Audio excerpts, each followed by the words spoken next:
I'm Tara Calderon, 41, and I built my Navy career in rooms most people never get to see, doing work I could never fully explain. For years, I gave my brother Daniel grace while he dismissed my service as some quiet desk job. But when two strangers humiliated me in an operator's bar and Daniel laughed with them, I made a choice that changed everything. Have you ever been betrayed by someone you kept showing up for? Tell me your story in the comments because you're not alone. Before I get into what happened, let me know where you're watching from. And if you've ever had to stand up for yourself after being underestimated, hit like and subscribe for more true stories about boundaries, betrayal, and reclaiming your worth. What happened next might surprise you. My father never said, "This is who you are." He showed me tools. What I did with them was always my own decision. I grew up in Virginia Beach, in a house that ran on quiet. Not the uncomfortable kind, not the silence of people avoiding things, but the deliberate quiet of a man who had been somewhere and came back, changed and decided that most words were unnecessary. Robert Calderon was a Vietnam-era Navy SEAL, retired senior chief petty officer, and he had been home from the fleet since 1990, when I was 6 years old and my brother Daniel was 3. He never told war stories at the dinner table. He never pinned his medals to anything. He had a set of tools he kept in a cabinet in the garage: compass, maps, a worn copy of land navigation fundamentals, and he used them the way other men used woodworking equipment or fishing gear. They were his, and they were precise, and they were not decorative. I learned to read that house early. I understood that my father's silences were not emptiness, but content, that when he said little, he meant a great deal, and that the right response was usually to stay close and pay attention.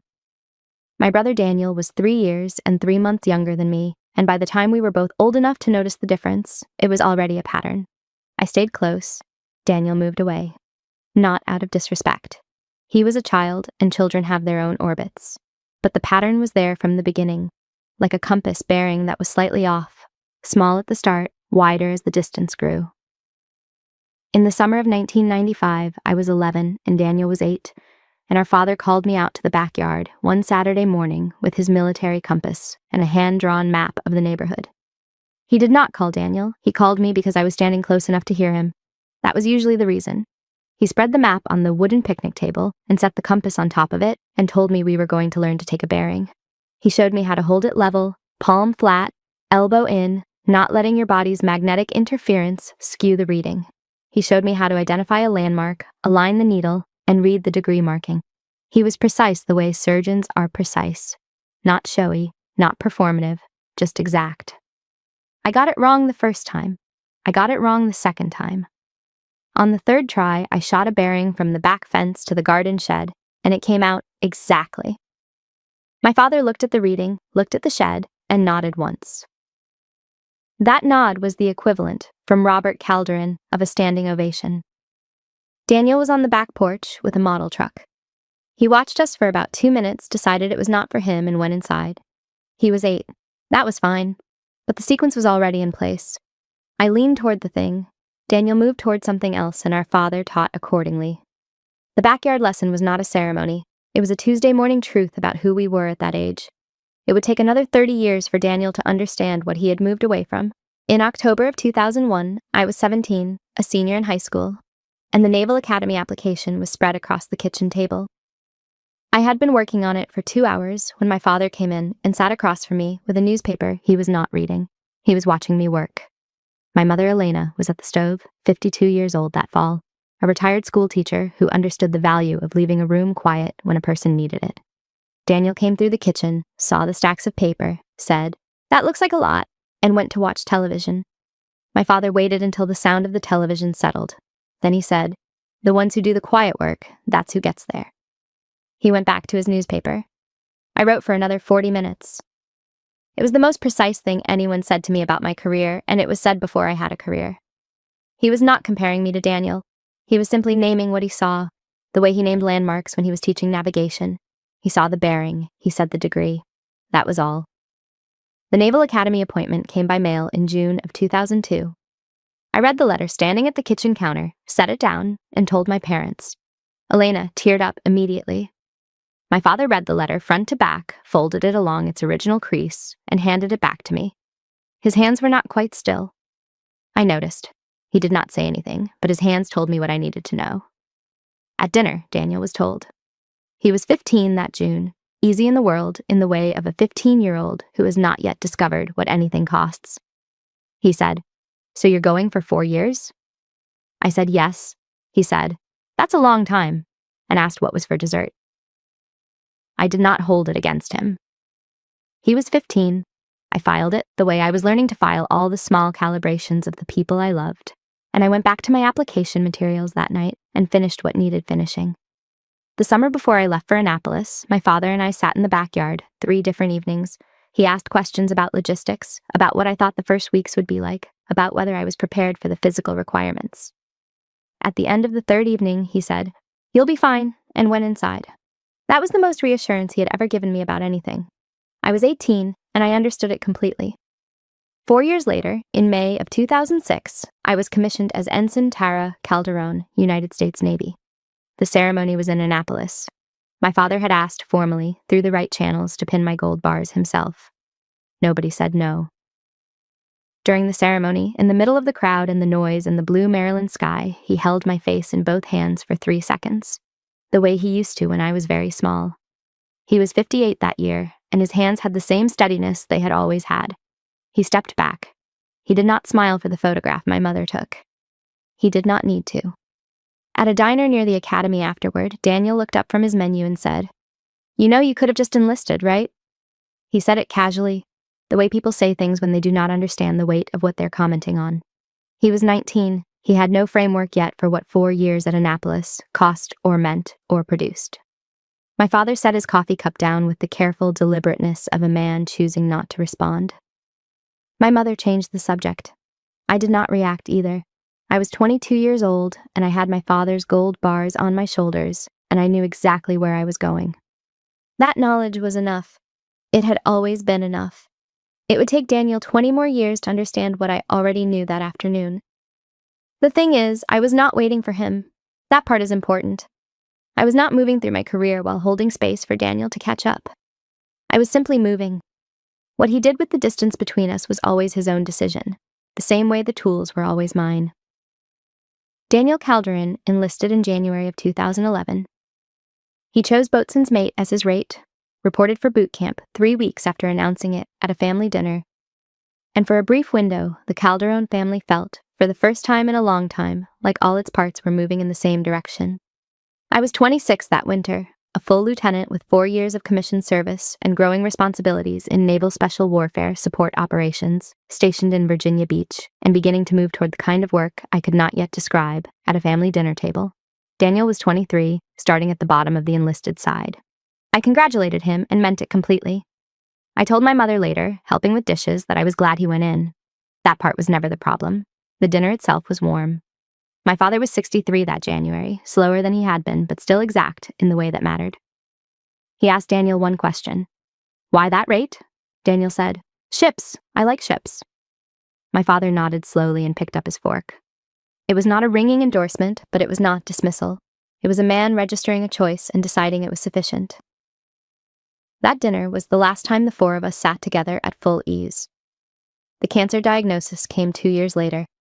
By the time Robert Calderon died on September 12th, 2015, the shadow of what was coming had already changed the texture of every family gathering. He was 67 years old. The cancer had been slow and then fast. I took compassionate leave and arrived within 24 hours of the call from my mother. Daniel had duty obligations that delayed him. He arrived 3 days later. By then I had already had the conversation I needed to have. My father was coherent but tired. He held my hand at one point and said, with the kind of effort that made every word cost something, "Keep going." 2 words. I have carried them every day of my career since. Daniel gave the eulogy at the funeral. He was 28 then, petty officer 3rd class, and he was a genuinely good speaker. Warm, detailed, honest in the way that people are when they have lost something real. He told the story of their father's life with care. But in the last third of the eulogy, he said something I have thought about many times since. He said, "My father taught us that real service is personal. It's something you carry every day, no matter where you are," he said to us, as though the compass lessons had been for both of them. I sat in the front row and listened. I did not correct him. He believed what he was saying. That was the problem, not that he was lying, but that he had authored a version of the family history in which the distribution of weight was more even than it had ever actually been. Without our father present to calibrate quietly from the other side of the table, the narrative was now Daniel's to write. He began writing it immediately. By November of 2018, I had been a commander for just over a month. 05, director of the Joint Targeting Cell at Naval Special Warfare Command. A position that required a clearance level I could not reference by name at a family dinner table. My work had moved into the kind of specificity that existed entirely behind walls I had no permission to open. Every accomplishment I achieved lived there, real, documented, consequential, and invisible to everyone in my personal life. Thanksgiving that year, Daniel had been in the fleet for 7 years. He was petty officer second class on a destroyer, rotating between port calls and deployments and the physical, present, describable life of an enlisted sailor. He was good at his job. He was also, by 2018, fluent in the language of his own experience in a way that left no room for mine. He told stories for an hour at dinner. Naples, a firefighting drill, something funny in the bosun's locker. He was entertaining. He could always hold a room. I laughed where the story called for it. We were clearing the table after dinner when he said, "Must be nice having the same desk every morning." He said it lightly. He said it as a joke. He believed it was a joke. I smiled and put the plates in the sink. I have replayed that moment many times, not because it wounded me in the way he might have expected, but because it was the first time the dismissal was audible. He had been building toward it for years, the slow accumulation of a narrative in which he was the one doing something real, and I was the one who had settled. He had no malice in him when he said it. That made it worse. Malice requires awareness. He simply did not know, because I could not tell him. That is the particular mathematics of a classified life. The silence I was legally required to maintain became, in Daniel's accounting, evidence of a quiet existence.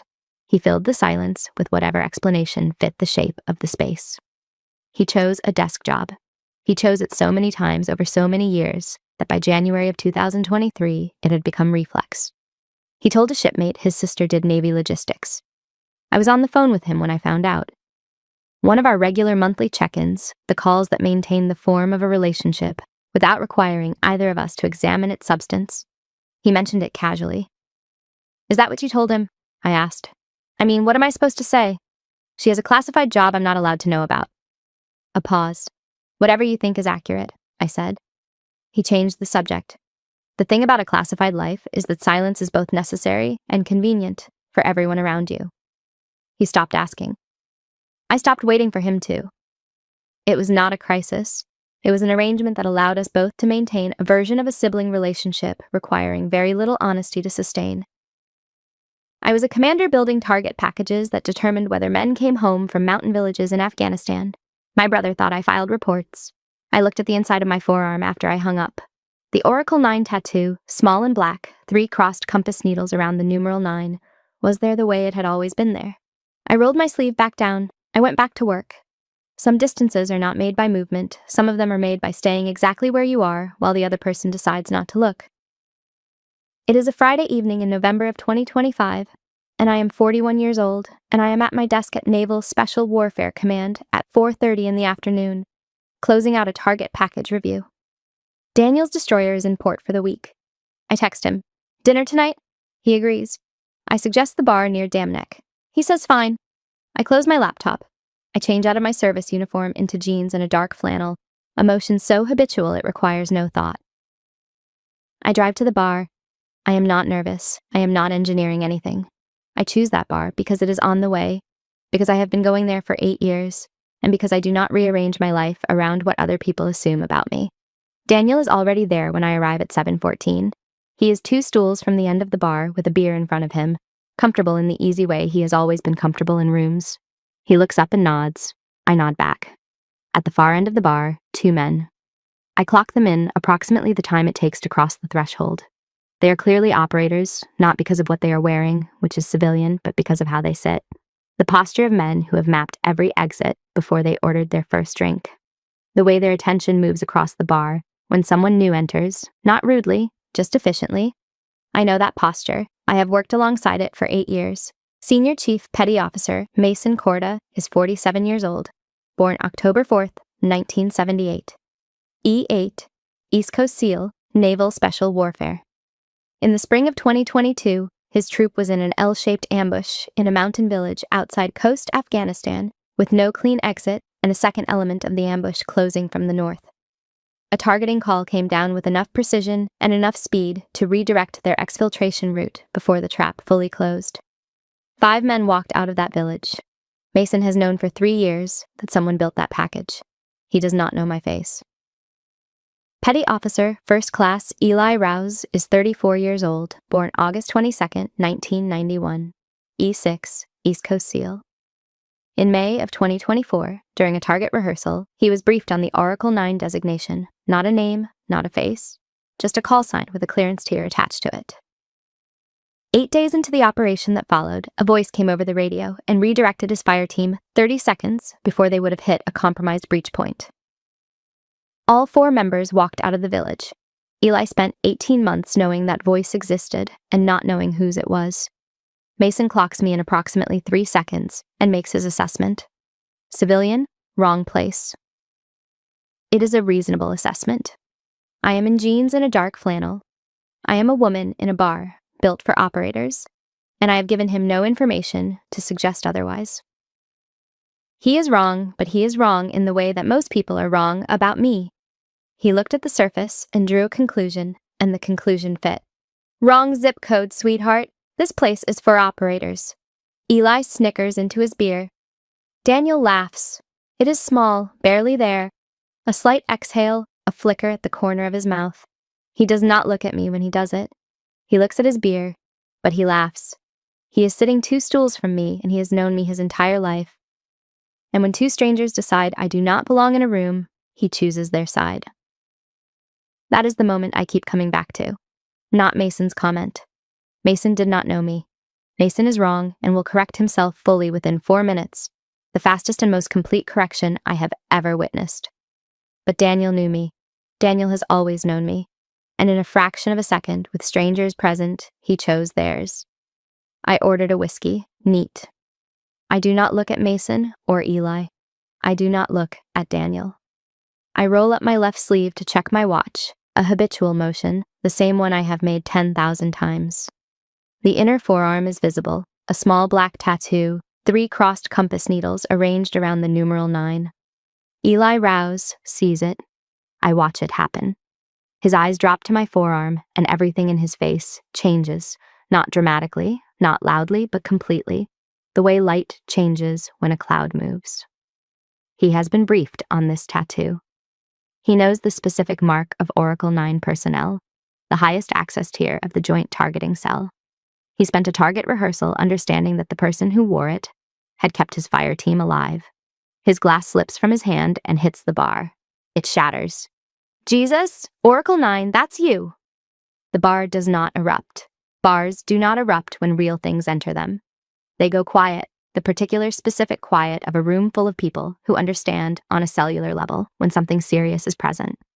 Everyone had been going about their evening. Now they are very still. Mason looks at Eli's face. He has known Eli Rouse for 3 years, and Eli Rouse does not drop glasses. Mason also knows the Oracle 9 designation, not from a briefing, but from a mountain village outside Coast in 2022. From the targeting call that redirected his troops' route before the ambush closed, from the 5 men who walked out because someone built a package with enough precision to see the trap before it finished. He stands up. He walks the full length of the bar. He stops 2 feet from me. The room is still quiet.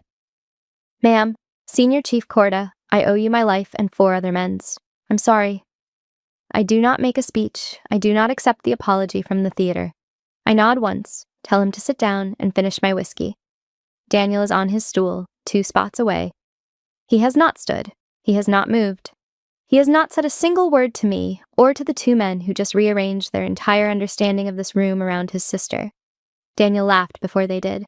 That was the part I kept coming back to. Not Mason. Mason didn't know me, but Daniel did. We walk out into the November cold at around 8 o'clock. The parking lot is lit by 2 overhead lights and the ambient glow from the road beyond. Neither of us speaks for the first 20 feet. We stopped near my car. Daniel's hands are in his jacket pockets. He is not going to apologize tonight, not in the way he needs to. He has not yet arrived at the version of himself that knows exactly what to apologize for. He is still processing. He will be processing for a while. He asked the first honest question he has directed at my career in years. It cost him something to ask for it, and the cost is visible on his face in the cold parking lot light. How long has this been going on? He means Oracle 9. He means all of it. How long has the work been this? How long has he been wrong? How long has the silence between us contained something this large? I look at him for a moment. I do my job, Daniel. I get in my car. He stands in the parking lot and watches me drive away. I do my job, Daniel, is not evasion. It is the most complete answer I am authorized to give, and also the most complete answer I am willing to give. The question, in some form, has been available to him for 8 years. He had the access. He chose not to use it. He did not ask what my work meant to me, what it cost, what it produced. He decided the answer was a desk and a routine, and the decision fit his narrative better than the alternative. It became urgent only when two strangers made the right answer unavoidable. I am not cruel. I am done translating. At 9:30, I am home.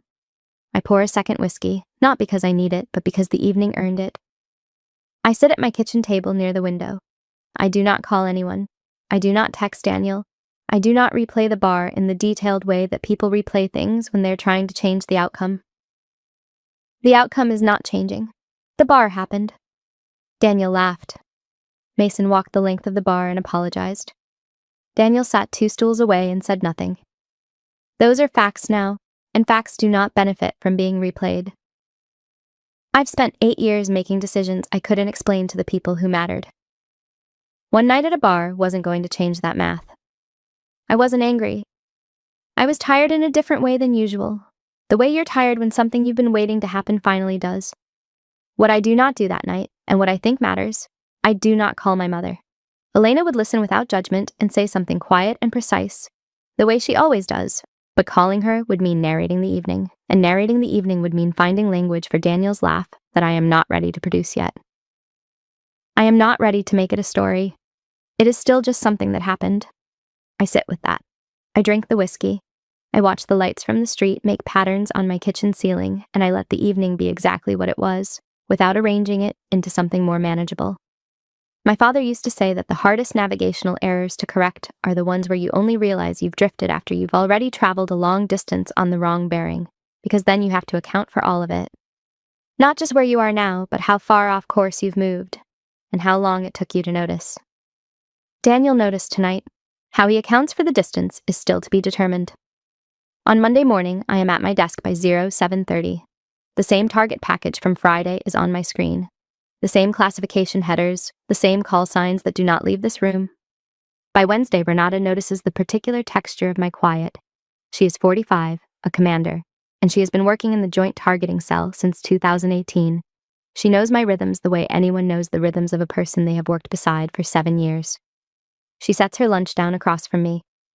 You went somewhere this week. You want to tell me where? Family stuff, I say. She nods. She does not push. That is one of the reasons I have always trusted her. She knows the difference between asking and prying, and she has never once crossed that line. We go back to our respective screens. In an hour, she will come back with a correction on one of my analysis headers that I have been meaning to address for 2 days. And we will talk about operational timelines for 20 minutes, and the week will proceed exactly as it always proceeds. That steadiness is something I have built carefully over 8 years, and I am grateful for it. In the particular way you are grateful for things that were not given to you, but constructed by your own hands over a long period of quiet work. The work doesn't change because someone finally sees it. It doesn't need to. That was the point all along. A week after the bar, Daniel texts once. Hey. I do not respond. On the Thursday that follows, I am at my kitchen table with the brass compass my father gave me in the summer of 1995, the same compass from the backyard lesson, the one that has lived in my desk drawer for 20 years and still reads true. I turn it in my palm. I am not sentimental about it. I carry it because it works. I carry it because it is the first tool I was ever taught to use correctly, and because correctness is the standard I have applied to everything since. My father used to say, know where you are, know where you're going, the rest follows. I always thought that was about navigation. It took me a long time to understand it was about everything. The compass sits on the table. The apartment is quiet. The whiskey glass is empty beside it. I sit with it for a while, not trying to solve anything, not constructing a plan for what comes next with Daniel. There will be a next. That is simply true. What it looks like and when it begins and who moves first, those are not things I can determine tonight. What I can determine tonight is exactly what my father taught me to determine. Where I am. I know where I am. I have always known where I am. That has been the one constant in a career built on information that no one else could carry. The week is behind me and everything ahead is mine, not because anyone gave it to me and not because anyone finally acknowledged it, because it has always been mine, because I have been doing the work for 8 years, regardless of who was watching, or wasn't, or thought they understood what the work was. My hand is flat on the kitchen table, the compass in my palm. The apartment is quiet, and the week behind me and the road ahead exactly as clear as it has always been. Bearing confirmed, needle steady. I make no declaration. I issue no ultimatum.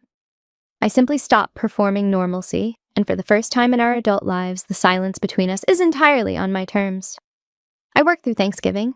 I am at my office by 0800 on November 27th, a federal holiday that gives me 6 uninterrupted hours on a time-sensitive project. At 3 o'clock in the afternoon, I send Daniel one text. Hope it was good. He replies 70 minutes later. Fine. The shortest exchange we have had in our adult lives. I do not follow up. This is not punishment. I want to be precise about that. Punishment requires the intent to cause suffering as consequence. And that is not what I am doing. I am stopping a habit. The habit of making myself available to manage the ambient discomfort of our family's social dynamics. The habit of providing the generous questions and filling the silences and supplying the forward motion that kept our conversations from going flat. I had been the infrastructure of our relationship for a very long time. Thanksgiving was the first day I stopped maintaining the infrastructure and waited to see what was underneath.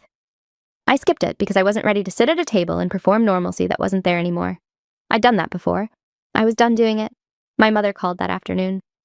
Elena's calls are always brief, and to the point. She shares this quality with my father, which is perhaps why their 37-year marriage was so quiet and so functional.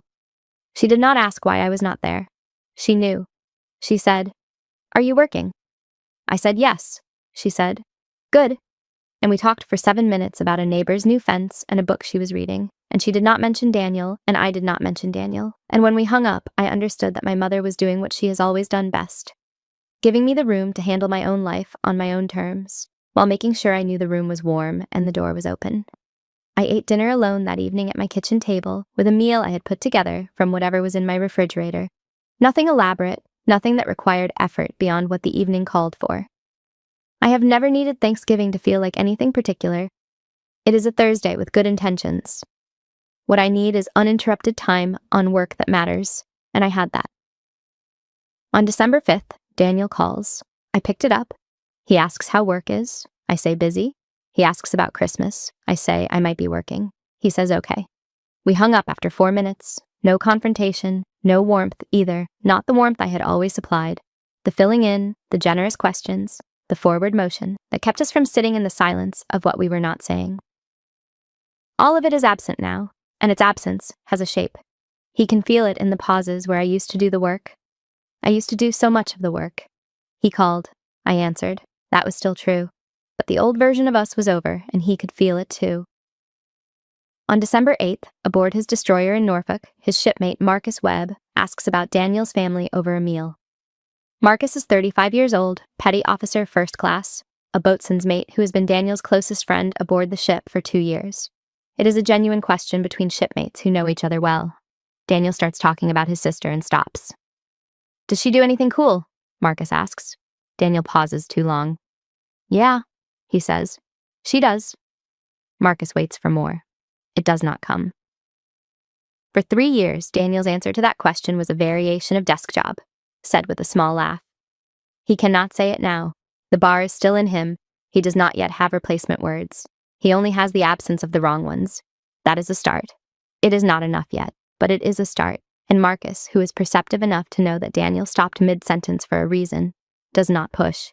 He simply nods and changes the subject, and Daniel is grateful for it in the way you are grateful for small mercies when you are in the middle of reckoning with something large.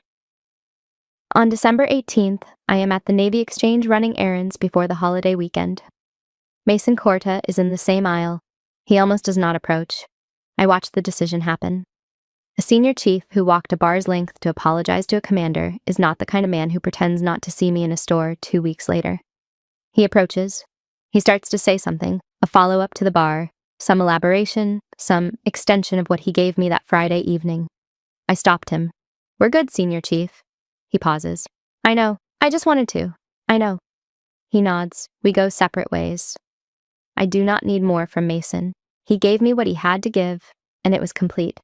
He came to me directly, without prompting, without self-preservation, said exactly what needed saying, and accepted my response without requiring anything further in return.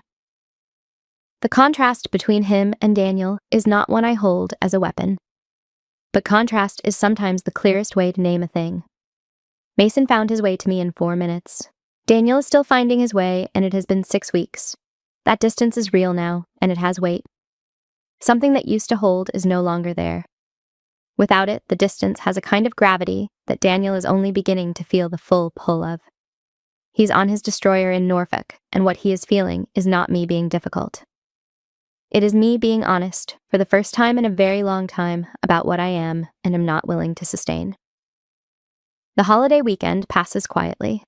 I do not call my family. I do not go to parties. I run, I read, I work through a long-deferred administrative file that has been sitting in my personal queue for 3 months. On Christmas morning, I call my mother, and we talk for 20 minutes, and she tells me the neighbor finished the fence. I tell her the work is going well. We say we love each other, and we hang up. It is a complete Christmas. Completeness does not require being large. I walk out of the Navy Exchange into the December cold, coffee in hand, not hurrying, the automatic doors closing behind me. The air is sharp and clean. The bearing ahead of me is clear. I keep moving. That is all I have ever done, and it is all I intend to keep doing. Forward, without ceremony, without announcement, with the compass reading true and the bearing ahead of me exactly as clear as it has always been.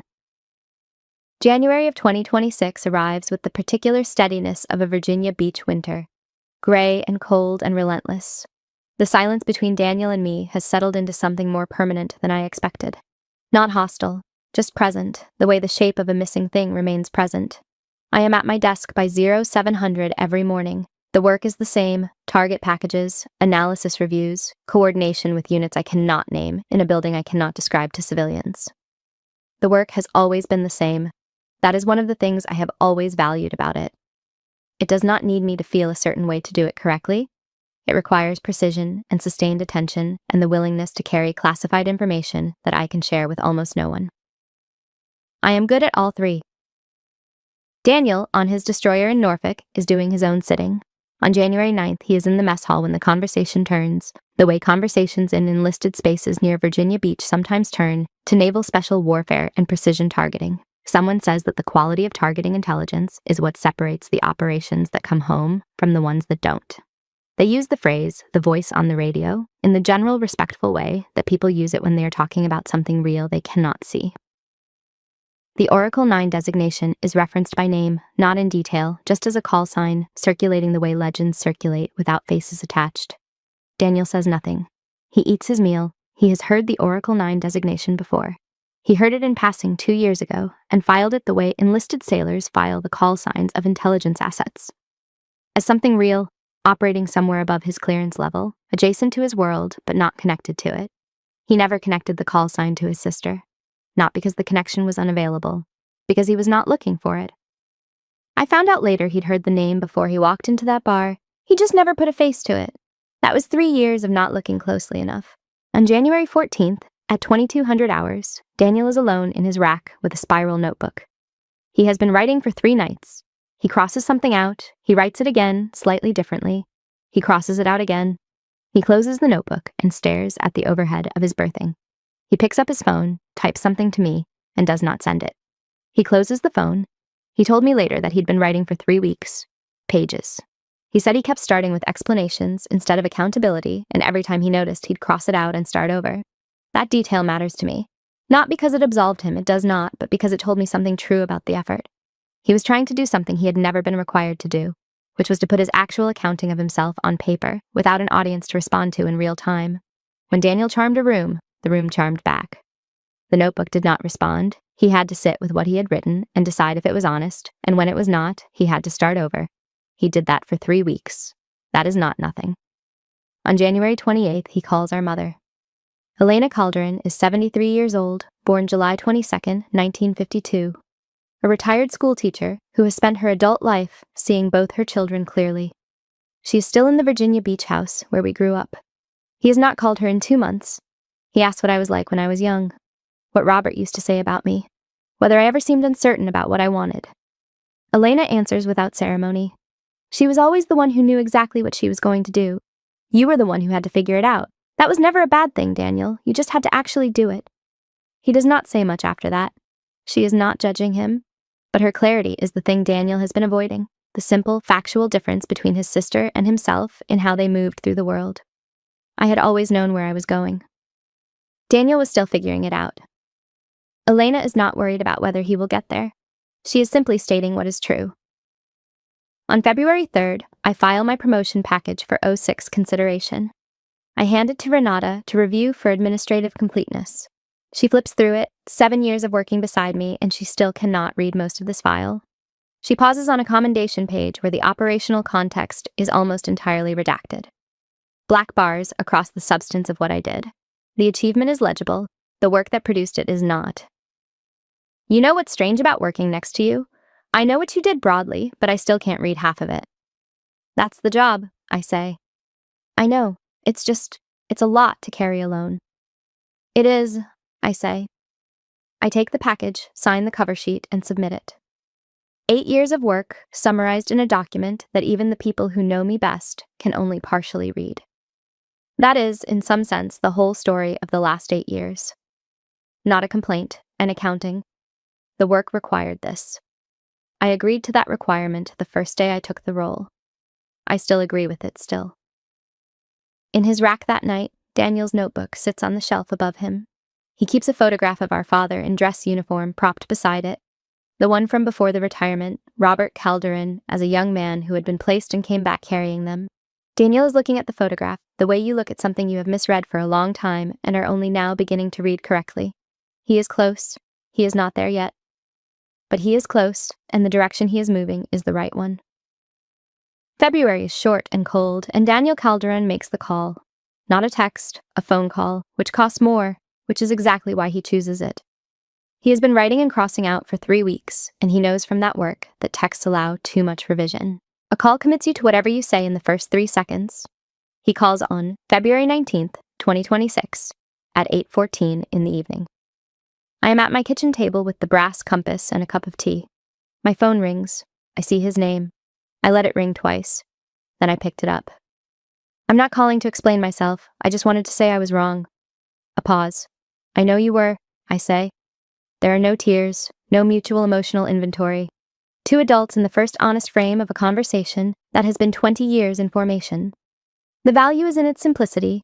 Daniel chose directness over deflection, arrived at it without being asked, and delivered it without requiring me to manage his discomfort while he did. That had never happened before. It happened now, and it is enough to open a door. We talk for 12 minutes. He does not ask me to explain what I do. He does not try to walk back the laugh or explain it away. He says he wants to be better at this. I tell him dinner next time his ship is in Virginia Beach. He says okay. Neither of us mentions our father. The call ends without resolution, deliberately, because there is none available yet, and pretending otherwise would be dishonest. This is not a resolution. It is a beginning. That was new. I do not offer instant closure because there is none to offer. I open a door, the right size for where we are, dinner, a specific occasion, a limited and appropriate beginning. Offering more would be inaccurate. I do not offer inaccurate things. I never have. After I hang up, I sit with the compass for a while. I am not analyzing the call or cataloging what was said and what wasn't. I am simply sitting with the fact that it happened, that he made it, that he said what he said without softening or deflecting, that he accepted my answer without asking for more than I had to give. That is a different version of Daniel than the one who laughed in the bar. The distance between those 2 versions is real, and it was not covered easily, and he covered it anyway. That matters. I let it matter without making more of it than it is. On March 1st, we have dinner. Not at the bar. A booth in a quiet restaurant where no one knows either of us. Low light, good food, the anonymity of a neighborhood spot that has regulars, but not recognition. We sat across from each other, and for the first time since our father's funeral in September of 2015, we talked about Robert without it becoming a debate about legacy or a comparison of credentials. I'd not expected that. I had prepared in the background way that I always prepare for things, noting what was likely to come up, thinking through what I was and was not willing to say, but I had not prepared for Daniel to sit down and immediately be honest. Not dramatic, just honest. He ordered his beer and talked briefly about the ship and then, without transition, said, "I've been thinking about Dad a lot." I said, "So have I." And that was where we started. Daniel tells me a story I have never heard. At first it sounds small. One Saturday morning, our father, a length of line, and a 7-year-old who remembered more than anyone realized. He had kept it private for years, the way people keep the real reasons for things, private, a little embarrassed by their simplicity, afraid that saying them out loud would make them seem insufficient. "I never told you that," he says. "I chose boatswain's mate because of the knots. One afternoon when I was 7, that's the whole reason." I look at him across the table, and I laugh, a real one, not performed. Because what he just told me is genuine, not the curated version of the Calderon legacy, not the shared inheritance from the eulogy, but a small, specific, honest memory. A 7-year-old's afternoon. He built his career on that. There's something deeply accurate about it, about a man who moved toward what he loved, based on a single tactile memory, and is only now learning to tell the truth about how simple and real his reasons were. I tell him about the compass lesson from 1995. He was on the porch with the model truck.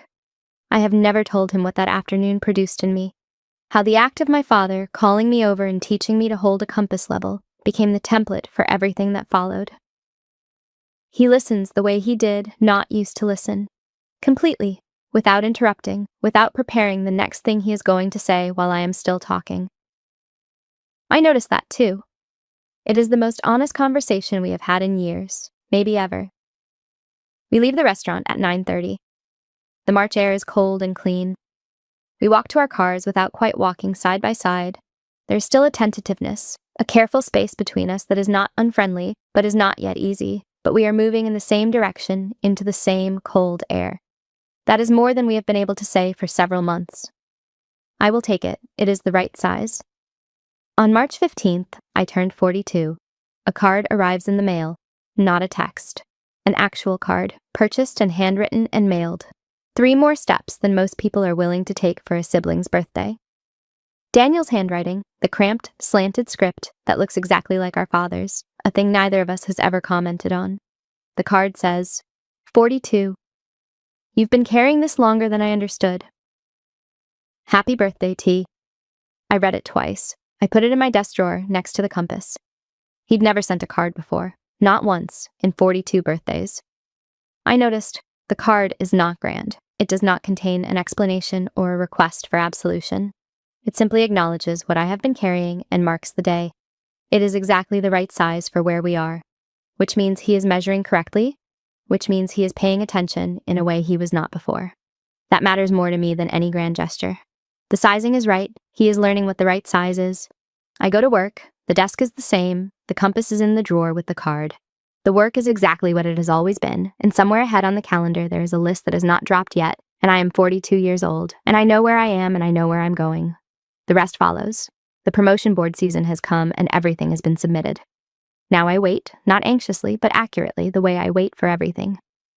My life is clarified in the 5 months since November, late March. I have returned from the formal board review period, and I am back at my desk by 07:30, the same time I have been at my desk every morning for 8 years. The list will not drop for several weeks. I do not put my life on hold against those weeks. I do not perform anticipation. I built a target package. I review analysis. I drink the bad command coffee that has never been good and presumably never will be.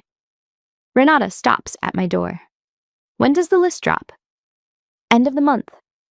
Maybe sooner, I say without looking up from my screen. She stands there a moment, deciding whether to say something more significant, and then decides not to, because she knows me well enough to know I'm simply working, not suppressing anything.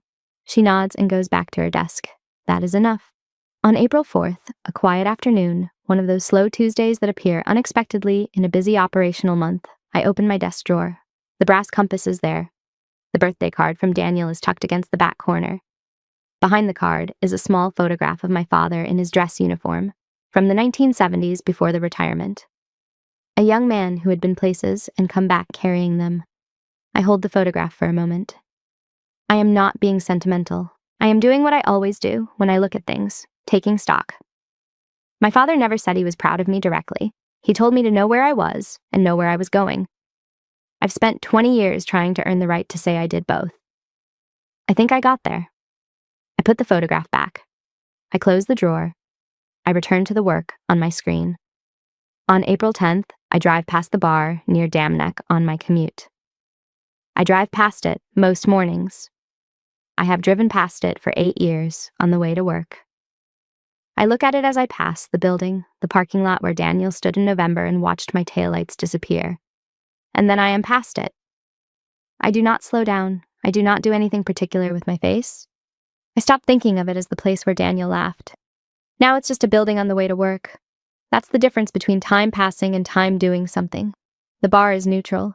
I processed what happened there without requiring it to remain a wound. That is not suppression. Suppression is when you push something down and pretend it is not there. This is the other thing, the thing on the far side of actually sitting with something difficult until it settles. The bar is just a building. November 7th is just a date. I am somewhere else now. We both are. On April 14th, I sent Daniel a short text. Heads up, something may be changing at work. I'll tell you when I can. He replies within minutes. Okay, I'm here. I read it. I set the phone down. Something was ending. Not badly, just the way a door closes when you finally stop holding it open. Something on the other side was about to begin. I could feel it. I just couldn't say it yet. This is the first time I have sent Daniel any preview of my professional life, even a vague one. Not disclosure, I cannot disclose. But an acknowledgement that something real is coming and that he is someone I want to tell when I can. That required the last 5 months, November in the cold parking lot, December in the short calls, January in the silence, February in the 12-minute phone call, March and the dinner and the birthday card. All of it necessary, none of it wasted. The relationship being built now is not the one that existed before November. It is something more accurate, constructed from better materials, and it is mine as much as it is his. I drive past the bar the next morning and the morning after that. Each time, it is just a building. Each time, the road ahead is clear and morning bright, and I push into it the same way I have always pushed into everything that mattered, without ceremony, without announcement, with the compass reading true and the bearing confirmed. The rearview mirror shows the bar near Dam Neck disappearing behind me. I do not look back. I push forward. I have always pushed forward. That was never going to change. The promotion list drops in late April of 2026, and my name is on it. I am 42 years old, a commander in the United States Navy, director of the Joint Targeting Cell at Naval Special Warfare Command, and on a Thursday morning in late April, the list is published, and I am selected for Captain 06, 4 stripes. The kind of promotion that is not a surprise to anyone who has seen the work and is a complete surprise to everyone who has not. Renata finds out 3 minutes before I do. Her phone buzzes first. She walks into my office without knocking, the only time she has ever done that, and I look up from my screen and she is already smiling. The real kind, not the professional kind. Captain Calderon, that's going to take some getting used to. Give it a week, I say. I am smiling too. Not the kind I make for a room, the other kind, the one that happens before you decide whether to let it show, and then you decide to let it. I let it. It is mine. I earned it across 8 years in a building I cannot describe. Doing work I cannot explain to most people I love. For men and women who went into places I never went, but whose lives depended on the accuracy of what I produced. I let the smile be what it is. It deserves to be exactly what it is. Renata says something warm and specific, and I receive it the way she means it, with the full acknowledgement that she has been beside this work for 7 years and sees it clearly. She deserved to find out 3 minutes early. She goes back to her desk. The command continues operating the way it always has, because it does not stop for promotions any more than it stops for anything else. I go back to my desk. My coffee is there, my screens are there, and on the left side of my keyboard, where my admin places physical mail, there is an envelope, my name on the front in blue pen. Daniel's handwriting, the cramped, slanted script that looks exactly like our father's. I know before I pick it up what it is. He'd never sent a letter. Not once in 38 years of being my brother. I knew before I opened it that it was the most expensive thing he'd ever given me. I hold it for a moment without opening it. The morning continues around me, screens, the building's operational hum, the command running as it always runs. He does not know today is the day. He sent the letter when he finished writing it, which was whenever 3 weeks of crossing out and starting over produced something he could seal and mail. The timing is not choreographed. It simply is what it is, because when things have been building long enough, arrivals sometimes line up without being coordinated. That is not magic. It is what happens when people do the work. I open the envelope, 3 pages, handwritten, the cramped, slanted script that looks exactly like Robert Calderon's. I read it slowly. He wrote about our father.